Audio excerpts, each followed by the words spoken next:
Good morning everyone. आपका स्वागत है हमारे सर्च ऑफ ड्रीम चैनल पे। मैं आज इस यूनिट एंड मेजरमेंट का नेक्स्ट पार्ट लेकर आया हूँ, जो जो यूजेस ऑफ डायमेंशन के थर्ड रूल से स्टार्ट होता है। तो ठीक है, स्टार्ट करते हैं। तो अगला ये तीसरा काम है, यूजेस है डायमेंशन का।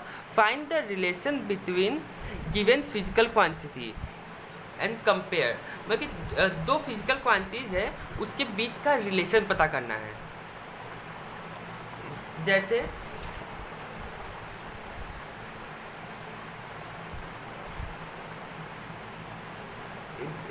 जैसे इसमें हो गया, जैसे हम एक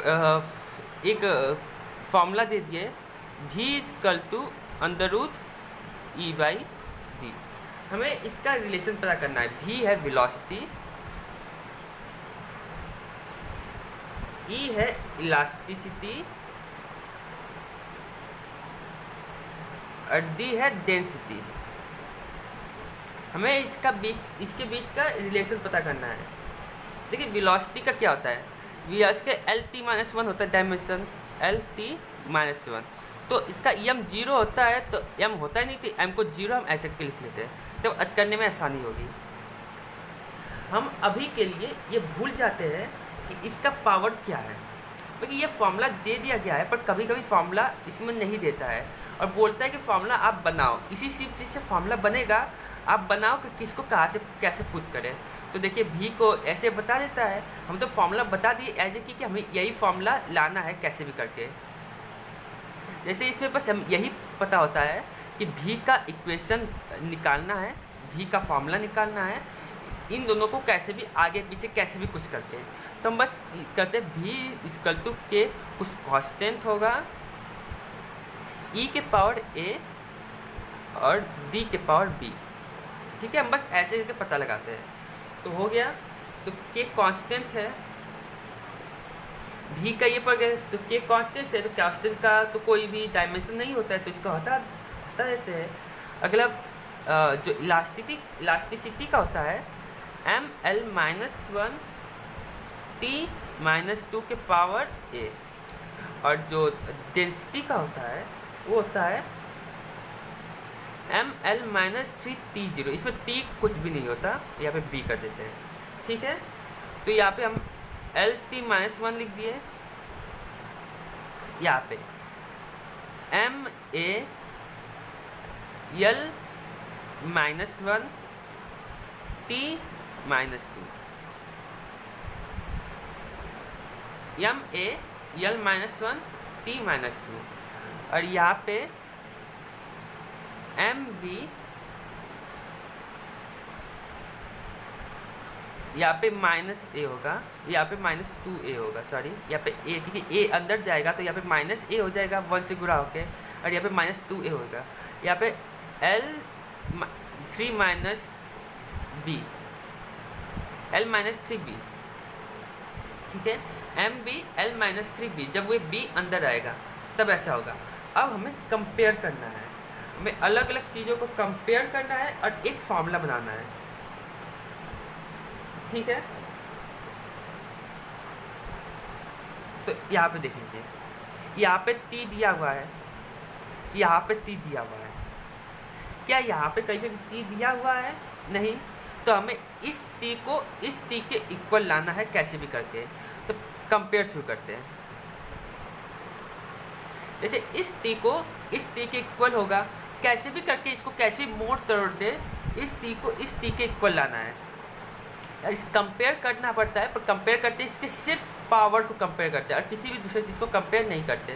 पहले हम -2a इक्वल टू -1 लेके आना है। देखिए इसका पावर -1 है, इसका पावर -2a है, तो a इक्वल टू क्या होगा, तो माइनस से माइनस कट गया, तो a इक्वल टू होगा 1/2। ठीक है, a पता चल गया। अब हमें b पता करना है, तो यहाँ पे L1 है, यहाँ का L-a और यहाँ पे -3b। तो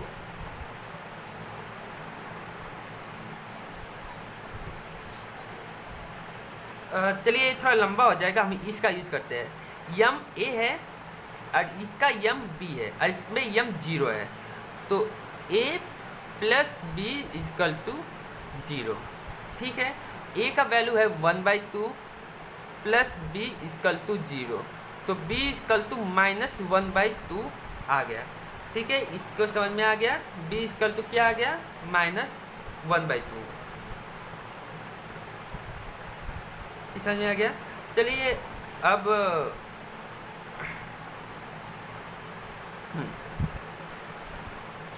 तो इससे इसका वही फॉर्मूला निकल गया। तो b का वैल्यू क्या है, -1/2 और a का वैल्यू क्या है, 1/2। तो हम इसको पुट करते हैं, जैसे v का फॉर्मूला में क्या लिए थे, v equal to k e a d b।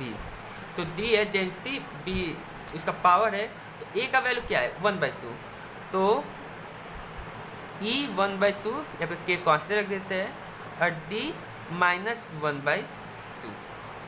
ठीक है, 1/2 का मतलब रूट होता है, तो ये माइनस है तो ये अपान में चल जाएगा, e 1/2 अपान में d 1/2। तो equal to k under root e upon में अंडर रूट d। तो यहाँ पे हम कर सकते k अंडर रूट e/d। इसमें k का वैल्यू 1 होता है, इसलिए हम k हटा दिए थे, पर k लिखेंगे भी तो कोई भी प्रॉब्लम नहीं है। k का वैल्यू क्या होता है, इसमें k का वैल्यू 1 होता है। चलिए तब अब हम अगला टॉपिक पढ़ाते हैं, जो टॉपिक है प्रिंसिपल ऑफ होमोजेनिटी। ये टॉपिक का नाम है principle of homogeneity. Principle of homogeneity क्या होता है, प्रिंसिपल ऑफ होमोजेनिटी हम यहाँ पे समझाते हैं। जैसे आप बताइए, क्या आप 2 kg को 3 सेकेंड में जोड़ सकते हैं? नहीं, हम 2 kg और 3 सेकेंड को नहीं जोड़ सकते। सेकेंड टाइम है, kg वजन है, हम कैसे जोड़ सकते हैं? 3 मीटर को क्या हम 4 एम्पियर में जोड़ सकते हैं? नहीं जोड़ सकते, क्योंकि ये 3 एम्पियर ये लेंथ है और ये एम्पियर क्या है, करंट है। हम कैसे जोड़ सकते हैं? पर अगर वही 4 kg हो प्लस 2 kg हो, तब हम जोड़ के 6 kg लिख सकते हैं। या 7 मीटर हो प्लस 3 सेंटीमीटर हो, फिर भी हम जोड़ के लिख सकते हैं 7.03 मीटर। हम जोड़ के ऐसा लिख सकते हैं, लेकिन पर हम इन दोनों को नहीं जोड़ सकते। वैसे ही प्रिंसिपल ऑफ होमोजेनिटी में क्या होता है कि जब भी p प्लस q हम लिखें तो इन दोनों का डायमेंशन ऑलवेज सेम होगा। मतलब p का डायमेंशन इक्वल p का डायमेंशन इक्वल टू q का डायमेंशन होगा। इन दोनों का डायमेंशन ऑलवेज सेम होगा। बस इस प्रिंसिपल ऑफ होमोजेनिटी का मतलब यही होता है। जैसे z equal to p plus q दे दिया गया है, तो इसका मतलब ये होगा कि p का डायमेंशन इक्वल टू q का डायमेंशन, और इसमें z equal to p plus q बोला गया है। इसका मतलब कि z का डायमेंशन जो होगा वो p प्लस q के डायमेंशन के बराबर है। पर इसमें यह भी बोला गया कि p और q का डायमेंशन सेम है, तो इसका मतलब हुआ कि z equal to p equal to q। मतलब z का डायमेंशन इक्वल टू p का डायमेंशन इक्वल टू q का डायमेंशन। तो आपसे इतना समझ गए। तो हम नेक्स्ट टॉपिक स्टार्ट करते हैं, रेडियन। देखिए ये भी कोई कठिन टॉपिक नहीं है, काफ़ी आसान टॉपिक है। इसको हम स्टार्ट करते हैं। इस टॉपिक में जैसे हम समझ लीजिए, जैसे आपको एक एग्जांपल दे रहे हैं, जैसे 1 आवर है, 1 आवर 1 घंटा। 1 घंटे को अगर हम मिनट में चेंज करें तो हम इसको 60 से डिवाइड करते हैं। मिनट में चेंज करें तो 1 को हम 60 से डिवाइड, एक मिनट,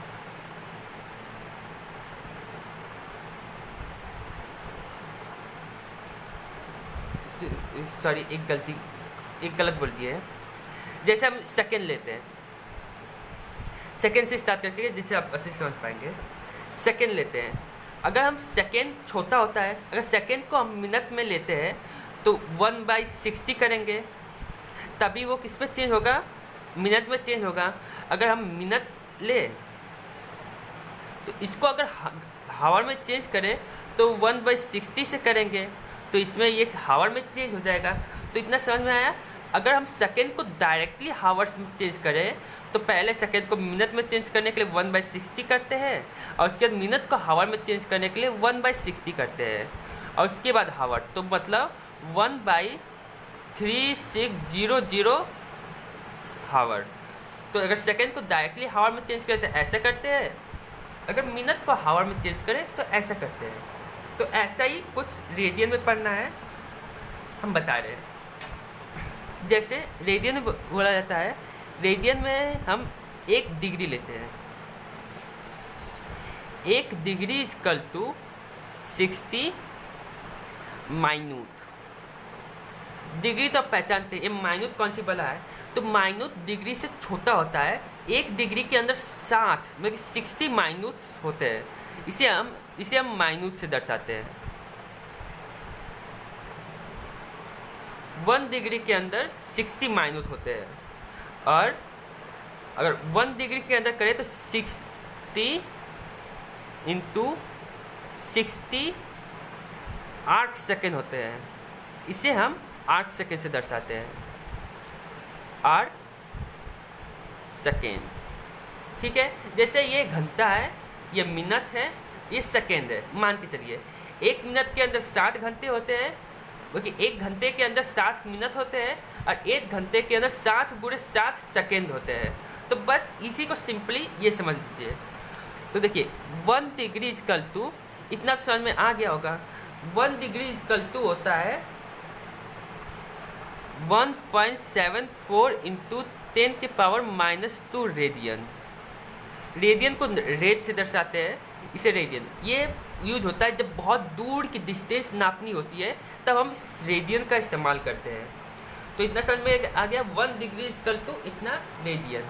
देखिए अगर हम 1 माइन्यूट ले तो डिग्री का पता चला, अगर हम 1 माइन्यूट ले तो 1 माइन्यूट इक्वल टू क्या होगा, देखिए इसी से देख लीजिए, 1 degree equal to 60 into 1 minute, तो 1 माइन्यूट इक्वल टू क्या होगा, 1 डिग्री बाई 60।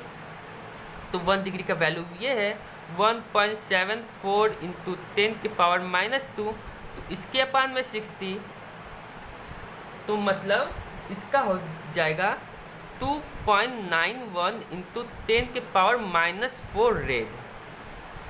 तो 1 माइन्यूट इक्वल टू इतना रेड होता है, मतलब इतना रेडियन होता है। अगर 1/8 सेकेंड लिया जाए तो 1/8 सेकेंड इक्वल टू 1 माइन्यूट की पावर 60, 1 माइन्यूट बाई 60, 1 माइन्यूट को 60 से डिवाइड कर दे तब इतना आ जाएगा।